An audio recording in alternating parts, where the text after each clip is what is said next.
God bless you. सदा सुखी रहो। ये जो प्रणाम के उत्तर में हमारे मुंह से निकलते हैं ना, ये कोई साधारण शब्द नहीं है। ये दुनिया के सबसे कीमती शब्द हैं। आजकल हम इन बातों को महत्व देना बंद करते जा रहे हैं, पर यकीन मानिए, जो प्रणाम के जवाब के रूप में आशीर्वाद हमें मिलता है या हम किसी को देते हैं, वो 100% चमत्कारिक शब्द होते हैं, बेशकीमती शब्द होते हैं। एक बहुत प्यारी कथा कहने जा रही हूं। महाभारत का युद्ध चल रहा था।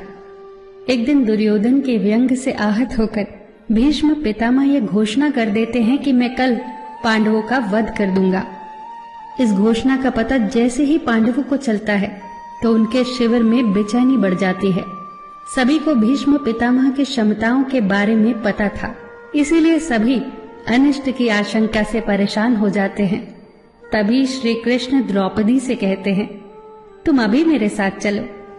श्री कृष्ण द्रौपदी को लेकर सीधे पितामह भीष्म के शिविर में पहुंच जाते हैं। श्री कृष्ण स्वयं तो शिविर के बाहर खड़े हो जाते हैं, पर वो द्रौपदी से कहते हैं कि अंदर जाकर पितामह भीष्म को प्रणाम करो। जैसे ही द्रौपदी ने शिविर के भीतर जाकर पितामह भीष्म को प्रणाम किया तो पितामह भीष्म के मुख से द्रौपदी के लिए ये आशीर्वाद निकला, अखंड सौभाग्यवती भव।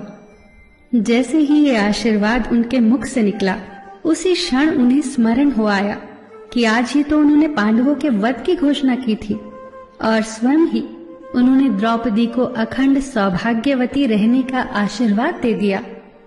फिर पितामह भीष्म ने द्रौपदी से पूछा, पुत्री, क्या तुम इतनी रात को यहाँ अकेली आई हो या तुम्हें यहाँ श्री कृष्ण लाए हैं? तब द्रौपदी ने कहा, जी पितामह, और वो शिविर के बाहर ही खड़े हैं।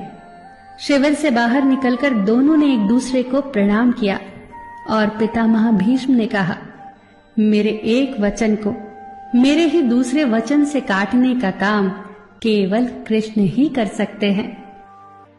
शिविर से वापस लौटते समय श्री कृष्ण ने द्रौपदी से कहा, तुम्हारे एक बार जाकर पितामह को प्रणाम करने से तुम्हारे पतियों को जीवन दान मिल गया है। अगर तुम प्रतिदिन भीष्म, धृतराष्ट्र, द्रोणाचार्य आदि को प्रणाम करती होती और दुर्योधन, दुशासन आदि की पत्नियां भी पांडवों को प्रणाम करती होती तो शायद इस युद्ध की नौबत ही न आती। जो हर घर में कलह कलेश का वातावरण रहता है, वो कहीं न कहीं इस बात के मूल से जुड़ा है कि हम संस्कार भूलते जा रहे हैं। हम जाने अनजाने अपने बड़ों की उपेक्षा करने लगे हैं। याद रखना कि हर चीज पैसे से खरीदी नहीं जा सकती, और ये भी याद रखना कि हर बात का जवाब गूगल से नहीं मिलता। उसके लिए बुजुर्गों के पास भी बैठना पड़ता है।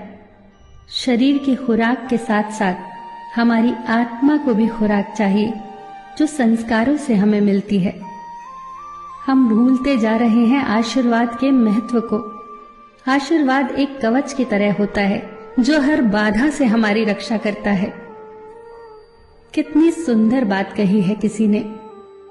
प्रणाम अनुशासन है, प्रणाम शीतलता है, प्रणाम आदर सिखाता है, प्रणाम से सुविचार आते हैं, प्रणाम झुकना सिखाता है, प्रणाम क्रोध मिटाता है, प्रणाम आंसू धो देता है, प्रणाम अहंकार मिटाता है, प्रणाम हमारी संस्कृति है।